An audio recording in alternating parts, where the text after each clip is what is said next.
नमस्कार दोस्तों, मेरे चैनल पे आपका स्वागत है।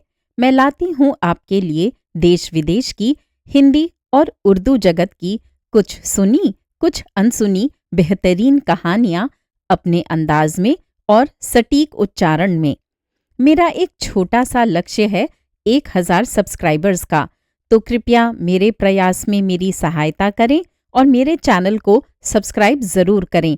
साहित्य की सेवा में मेरा प्रोत्साहन बढ़ाएं और मेरे वीडियोस को लाइक ज़रूर करें। आइए सुनते हैं मिर्ज़ा अजीम बेग चुगताई की लिखी हास्य कहानी पट्टी। पट्टियाँ एक तो वे होती हैं जो चारपाइयों में लगाई जाती हैं, दूसरी वे जो सिपाहियों के पैरों पर बांधी जाती हैं। फिर और भी बहुत किस्म की पट्टियाँ हैं, लेकिन मेरा मतलब यहाँ उस पट्टी से है जो फोड़ा फुंसी और चोट चपेट के सिलसिले में डॉक्टरों के यहाँ बांधी जाती हैं। मेरी स्त्री की मिलने वालियों में एक लेडी डॉक्टर थी, मिस ओरमा लिंजी। मैं ससुराल जाने वाला था। मिस ओरमा ने मुझसे कह दिया था कि जिस रोज तुम ससुराल जाओ मुझसे जरूर मिल लेना। इसलिए मैं सुबह तड़के ही मिस लिंजी के बंगले पर पहुंचा। ये बतलाने के पहले कि बंगले पर क्या हुआ, दो एक बातें मैं कुत्तों के बारे में कहना चाहता हूँ। वह छोटे छोटे कुत्ते जो खूबसूरत कहे जाते हैं और बंगलों में दबा के पाले जाते हैं, चाहे कट घने ना हो, मगर इधर आप बंगले में दाखिल हुए और इधर ये सीधे आपके ऊपर, जाहिरा तौर पर काट खाने के लिए, मगर वास्तव में आपको दौड़ाकर और रपटाकर चित्त करने की नीयत से निकले।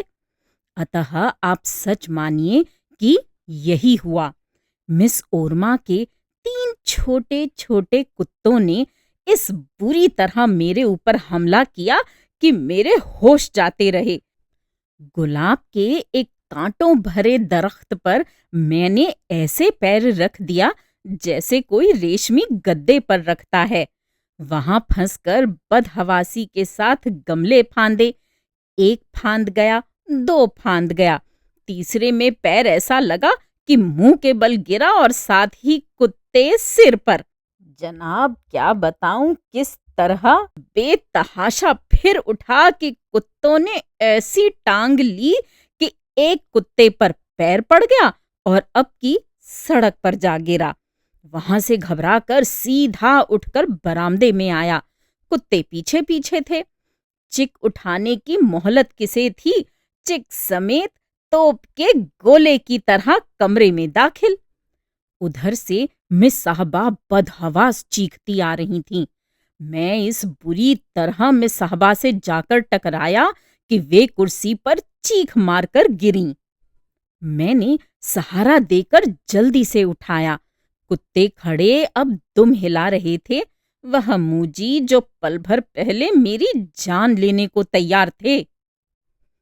भाग 2।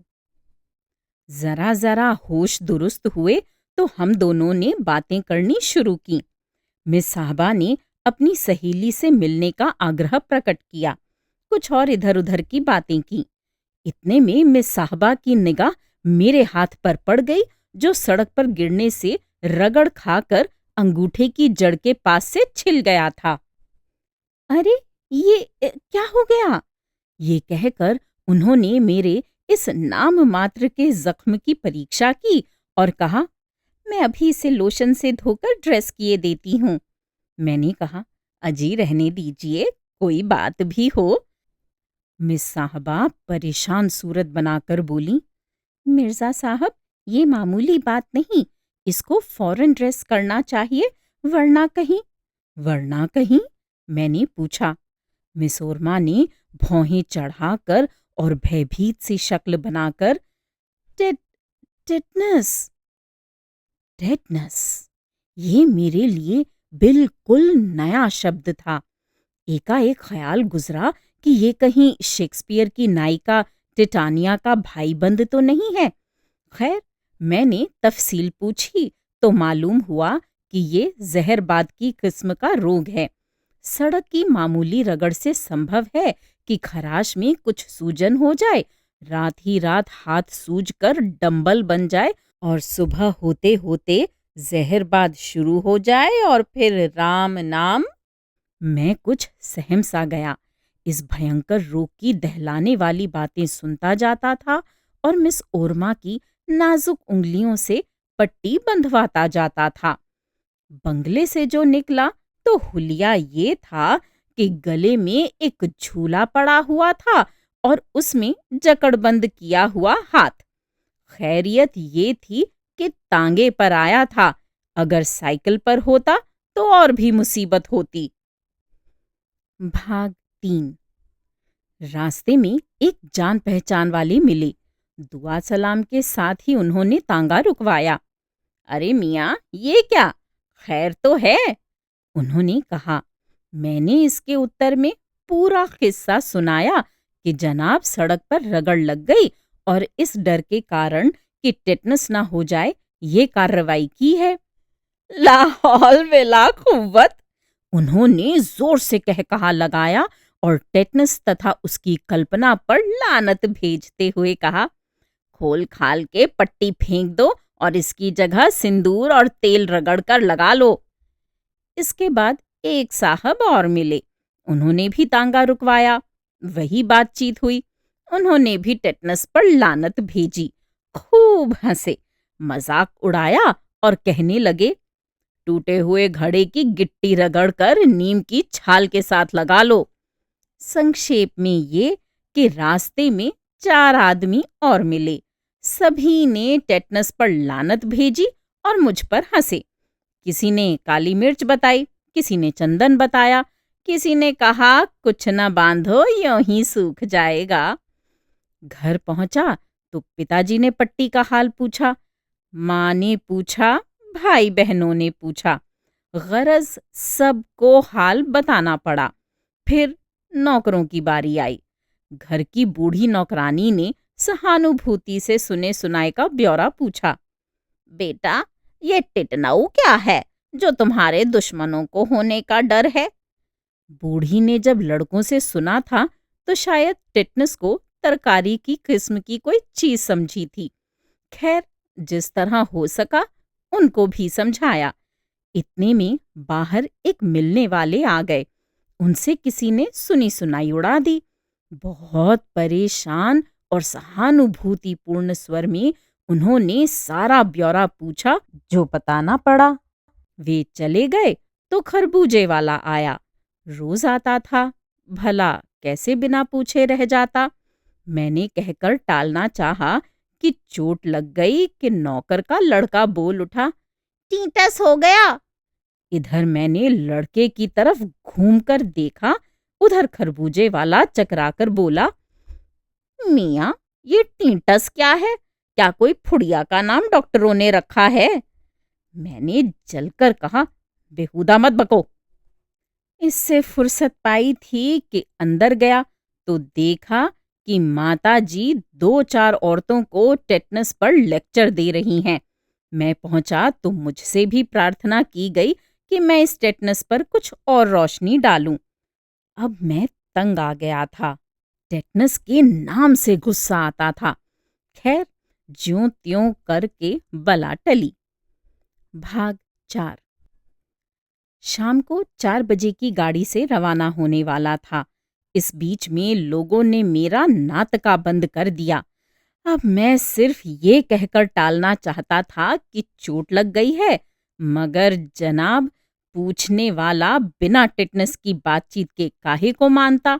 वह फौरन कहता कि फलां साहब से सुना कि टिटनेस होने का डर है। मजबूरन जिस तरह बन पड़ता, जान छुड़ाता। तांगा आया, असबाब लादा। तांगे वाले ने भी पूछा, मियाँ, हाथ में पट्टी कैसी? मैं घुन्ना कर रह गया। स्टेशन पर अलबत्ता मेरे नाक में दम आ गया। बहुतों को ये कहकर टाला कि चोट लग गई है। बहुतों को कुछ न कुछ टेटनस का हाल बताना पड़ा। गाड़ी छूटने से पहले ही एक सज्जन से इस विषय पर कुछ बुरा मनौवल भी हो गया। अरे मियाँ, ये हाथ में पट्टी कैसी है?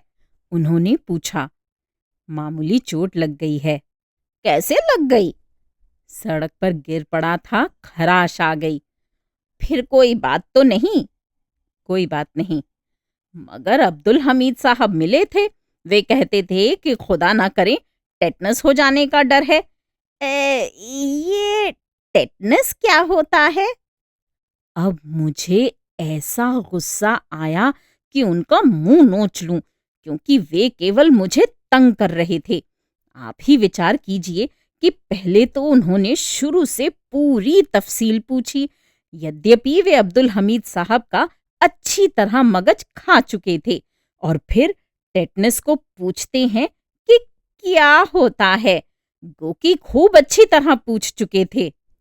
मैंने जलकर कहा, टेटनस एक तरह का बुखार होता है जिसमें छींकें जाती हैं। हैं? वे बोले, अब्दुल हमीद साहब तो कहते थे कि जहरबाद होता है। माफ कीजिए, मैंने कहा, तो फिर आप जब जानते हैं कि टेटनस क्या बला है, तो मेरा दिमाग चाटने से फायदा? प्रत्यक्ष है कि ऐसी बातचीत का फल क्या हो सकता है। वे बुरा माने, मैं और भी बुरा माना, जिससे वे और भी बुरा माने। भाग 5।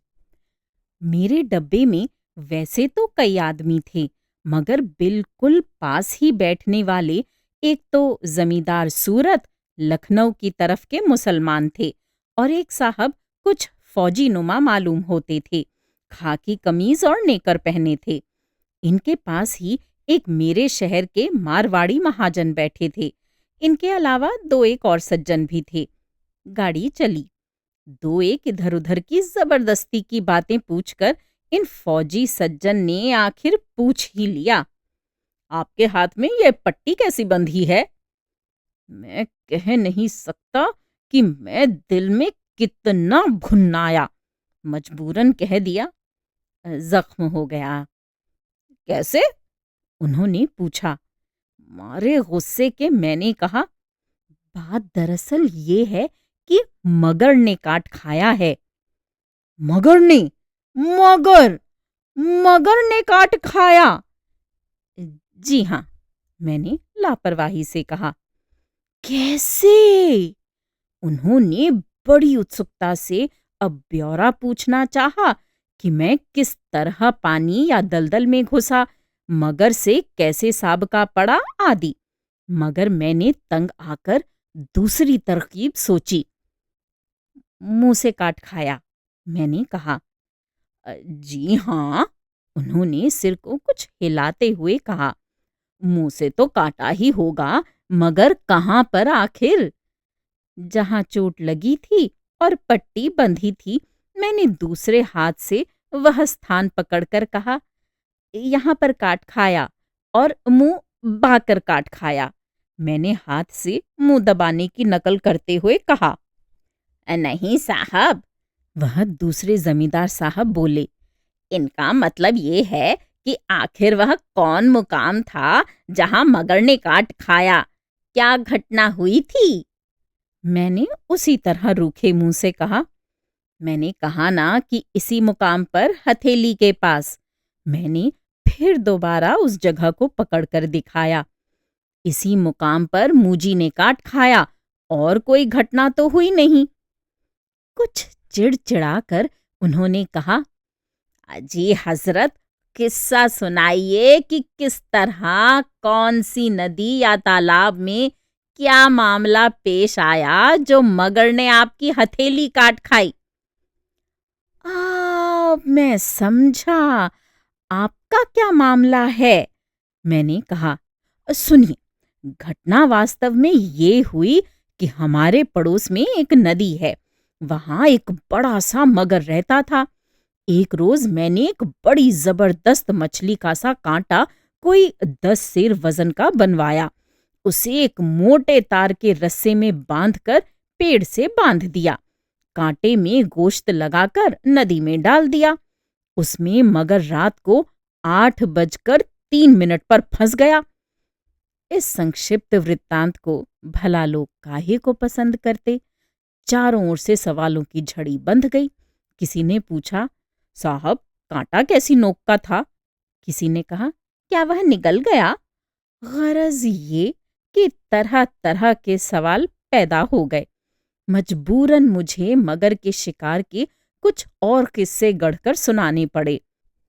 अब मैंने अपने बयान को कहानी का रूप देकर सुनाना शुरू किया और उस स्थान पर पहुंचा कि 10-12 आदमियों ने रस्सा खींचा। मगर ने जोर से तड़कर पलटा खाया ही था कि दूसरा स्टेशन आ गया। स्टेशन आने से भला मेरी कहानी क्या रुकती। लेकिन यहाँ ये मुसीबत आई कि एक सज्जन ने कोई छकड़ा भर असबाब के साथ इसी डब्बे पर हमला किया। इस घमघमी के साथ उन्होंने और उनके नौकरों ने असबाब की फेंका फेंक और ठूंसा ठूंस की कि सबको अपने अपने बोरिए बिस्तरे और जगह की पड़ गई। ये हजरत शायद पुलिस के सब इंस्पेक्टर थे और किसी दूसरे थाने पर तबादले के सिलसिले में लद रहे थे। हट्टे कट्टे जवान थे और उनकी मूछें बड़ी बड़ी थीं। सामने की जगह पर कब्जा करके इधर उधर सरकाकर बैठ गए और फौरन ही मुझे पान पेश किया। मेरी कमबख्ती कि मैंने धन्यवाद के साथ ले लिया। इसके बाद ही फौरन मौसम की शिकायत की। मैं जानता था कि अब ये मुझे छेड़ेंगे। हुआ भी ऐसा ही।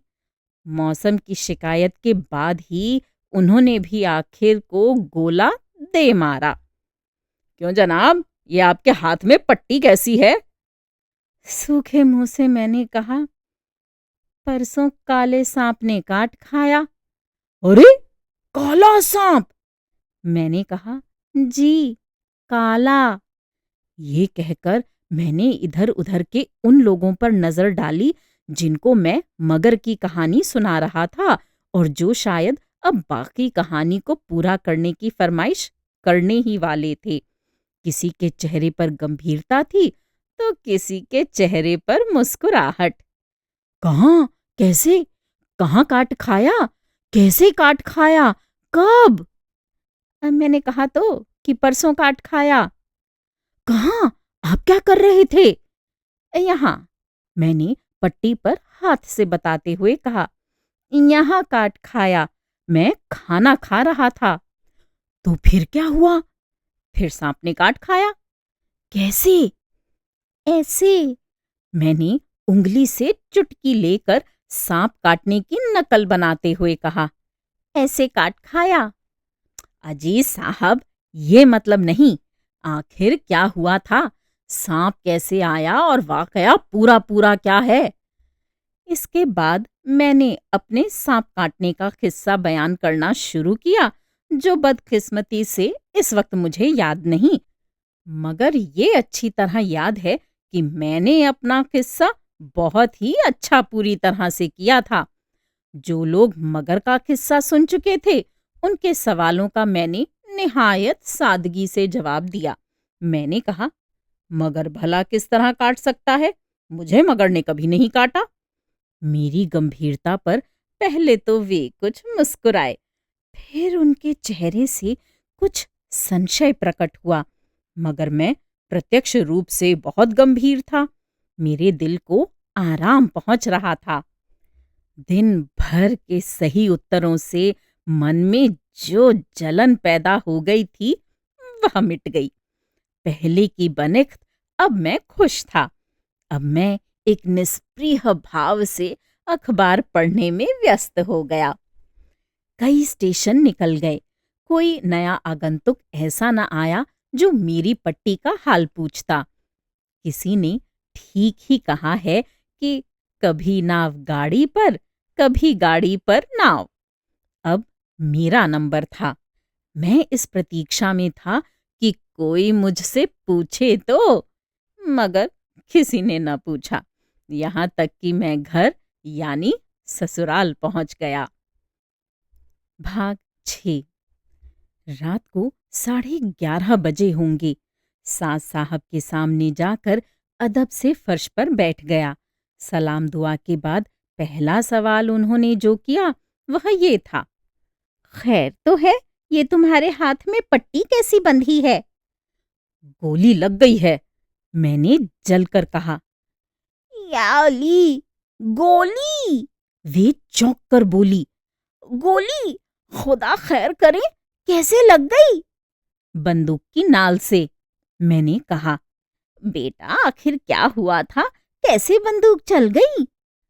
क्या बताऊं कि मुझे इस सवाल से अब कैसी जलन हो रही थी। अब मालूम हुआ कि किसी ने ठीक ही कहा है, नहीं दौड़ता है घोड़ा हर एक जगह पर। मुझे जलन हो रही थी क्योंकि छत वाले कमरे पर बिजली की रोशनी गायब थी, जिसका अर्थ ये था कि कमरे वाली शायद नहीं, बल्कि निश्चित रूप से अनुपस्थित थी। इसलिए जवाब देने के बजाय मैं मन में सोचने लगा कि शायद अपने मामा के यहाँ गई होगी। मेरे एक मूर्ख मित्र ने सलाह दी थी कि बिना पहले से खबर दिए सहसा ससुराल पहुंचना और वहां श्रीमती से मिलना विशेष आनंददायक होता है। जवाब देने के बजाय मैं मन ही मन उन्हें मूर्ख कह रहा था कि एकाएक चौंक सा पड़ा। एक सूखा संक्षिप्त सा किस्सा सुनाया कि बंदूक अचानक चल गई और गोली छूती हुई निकल गई, मगर सास साहबा ने मेरी जान खाना शुरू किया। इसी बीच में छोटी साली साहबा लजाती बल खाती आईं। मैं बयान नहीं कर सकता कि उस समय मैं कैसी उलझन में था। सास साहबा दुनिया भर की बातें तो कर रही थीं, मगर ये न बताती थीं कि मेरी श्रीमती हैं कहाँ, अपने मामा के यहाँ या घर में। खैर, बातचीत में छोटी साली से इतना तो मालूम हुआ कि घर में नहीं है। सास साहबा बोली, दोनों गई थीं, ये तो शाम ही को लौट आई और उसने खाना खाकर आने को कहा था, मगर रह गई। बहन ने पकड़ लिया होगा, दोनों में बड़ी मोहब्बत है, अक्सर बुला भेजती है। ये कहकर सास ने मेरी श्रीमती की मेरी बहन की मोहब्बत का कानों में चुभने वाला किस्सा शुरू किया और इधर मैंने मुंह बनाया और लापरवाही से जम्हाइयां लेनी शुरू की, क्योंकि मुझे अपनी श्रीमती से इस तरह की मोहब्बत करने वालियों से सख्त नफरत है। खैर, शुक्र है कि सास जी मेरा मतलब समझ गईं और कहने लगी, अच्छा अब जाओ सो रहो। मैं थके हुए पैरों से अंधेरे में अनमने भाव से जीने पर चढ़ा। छत पर पहुंचते बत्ती जलाई। नौकरानी कमबख्त ने मेरा बिस्तरा ज्यों का त्यों पलंग पर रख दिया था। मैंने खोलकर बिछाया, बत्ती बुझाई और लेटकर बहुत जल्द सो गया। आखिरी रात का पहला हिस्सा और गर्मियों की ठंडी हवा में मतवाली नींद। लेकिन कुछ आहट, कुछ गर्मी और खुशबू इस नींद को भी गायब कर सकती है। मैं बिजली की रोशनी में खड़बड़ा कर उठा। कौन? मेरे मुंह से निकला। जवाब देने वाली मुस्कुरा रही थी। वह मेरी मौजूदगी पर और मैं उसकी मौजूदगी पर। गलती मेरी ही थी। कमरे के दूसरे बाजू के सामने ही तो चारपाई पड़ी थी, मैंने देखी ही न थी। न दुआ न सलाम, सीधे, ये हाथ में आपके क्या हुआ? पट्टी कैसी बंधी है? या खुदा, भला क्या जवाब देता।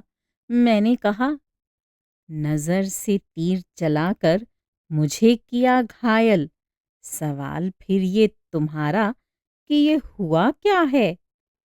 और उसी वक्त से तय कर लिया कि अब पट्टी कभी न बांधूंगा। खुदा इस इरादे की शर्म रखें।